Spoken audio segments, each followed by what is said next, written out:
Good evening and welcome to Rebels Radio latest interview. This evening I'm joined by Jon Underwood. Evening, John.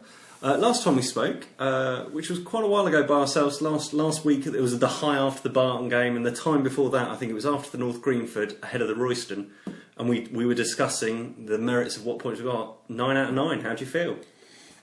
Fantastic. Yeah, absolutely delighted with what the lads are doing at the minute. We looked at those three games, Royston, Barton and Hayes in a week, and that was a tough run of games, and I think I said I'd have probably been happy with 7 before those 3 games.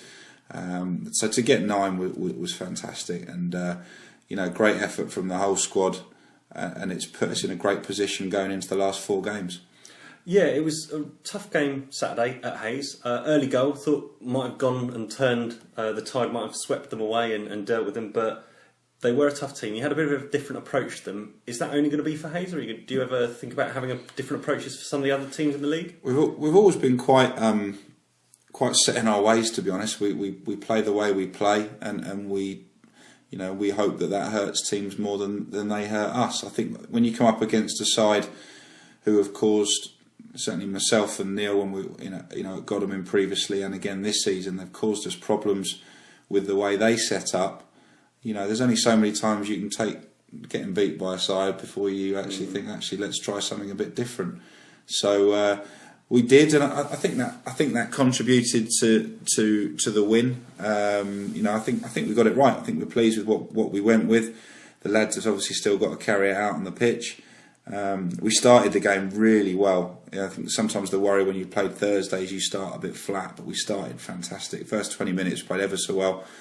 And we had chances to put the game out of reach, and although we weren't under too much pressure throughout the game, as it stayed at 1-0, you just never know, and anything can happen, and one mistake and we could have dropped points, which would have been a disaster for us. But we got a bit flat at times as the game went on, but the lads have put a tremendous amount of effort in at Barton, and it does take it out of your legs. So all that mattered was getting the win, and the lads did a great job to get that. And so I think you gave the majority of them a good and well-earned break on Tuesday night? Yeah, I think all those that played, played both games really, had the night off. But we had some lads get some games. So Gareth Risbridger and Adam Cornell played for Binfield. They had, I think it was a 5-1 win, and Adam got 2 of those. Had good reports on both of those two. Steve Duff played up front for Badshot Lee. Again, got a 90 minutes and did well. And Jake got through his first 90 for a long time. Jake Parsons for Flackwell Heath.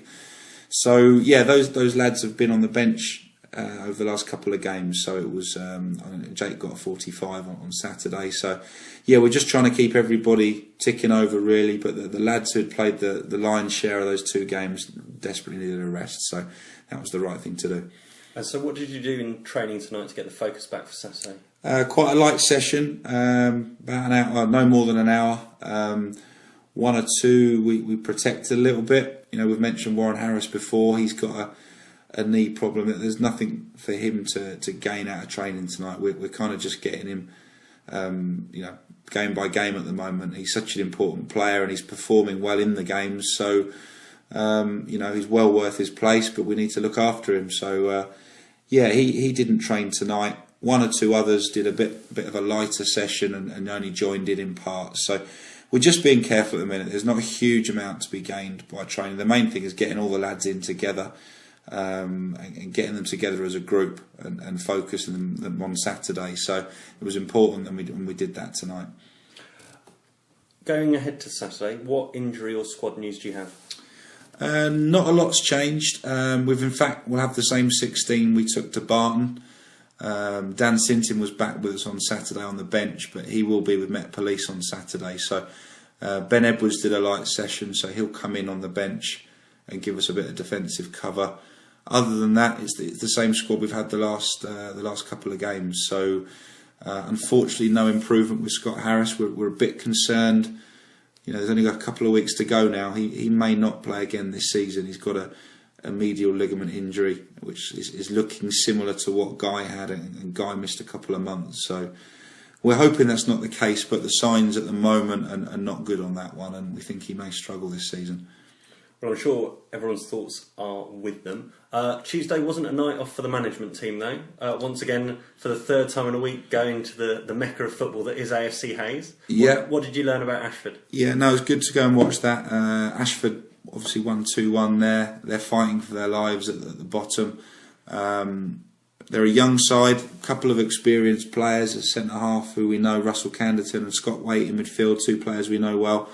Other than that, they were pretty young, but they worked very hard. And as you'd expect for a team where they are, they're desperately trying to get points on the board. And they've had some good results over the past month or two.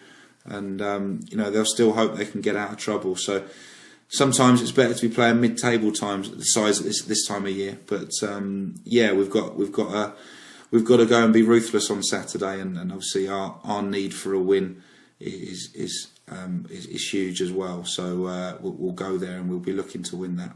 Are you any concerns about the pitch over there? I know it's quite hard and bobbly. I think they all are at the minute. We've actually heard that it's been a lot better over there the last couple of weeks. I think they've done a bit of work on it. We saw a picture of it from midweek, and it looked quite good actually. It looked quite green. So fingers crossed it will be okay. And we're quite at the minute. We're quite used to pitches being a bit hard and bumpy. There's not many that aren't at the minute. So it's the same for both teams. We're not going to worry about that. So no, we're just looking forward to playing again. Excellent. Are you going to be walking to the game? I understand there's the Slough walk from Wakefield Park, not Wakefield Park. Wexham Park. Wexham Park. Yeah. No, we'll leave that to the supporters. That's great. I know they do it every year. It's a great thing that they do. So no, we'll look forward to hopefully rewarding them with a good performance when they get to Ashford. But no, we'll be taking more traditional routes and taking the car, I think. And who out the joint managers is the brightest? Tomorrow we're going to find out. I think that's a pretty easy one. It's definitely me. Neil's. No, Neil. He's headed too many balls. Yeah, I think we both have to be fair. We're the management team for the quiz tomorrow. We're all there. From Trent's at a wedding, so but there'll be Mark Betts and Kevin McGoldrick, and there's not an awful lot of brains there, but we'll give it our best shot. Brilliant. Well, I'm hoping that many people get down there. Final mention: this is Ed Smith's last game on potentially 9 bookings before he goes to 10. What are you going to be saying to him before the 90 minutes starts? Just what we say every week. Don't do anything stupid. To be fair, he's been great recently. He's been very sensible in how he's played the game. He knows how much is at stake. So he's playing well. So we need to keep him in the side. He's our top goal scorer. He just needs to be sensible. So I'm sure he will. We've got no worries about Ed. Final question: what do you want the score to be at Kettering Dunstable? I think a draw.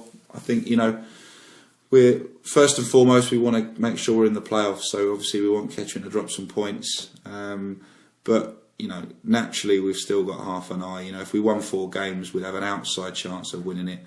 We've had a chat tonight again with Neil. We talk about it regularly. We don't think that the other sides will drop enough points. To be honest, we think we could win 4 and still not win it. But we'll try and do our bit. If we win all 4 games, then it gives us if we don't win the league, it gives us a chance of a home semi-final, which is no bad thing to have a home semi-final midweek. So we're just trying to hopefully get in the playoffs and hopefully get in on a good run of form.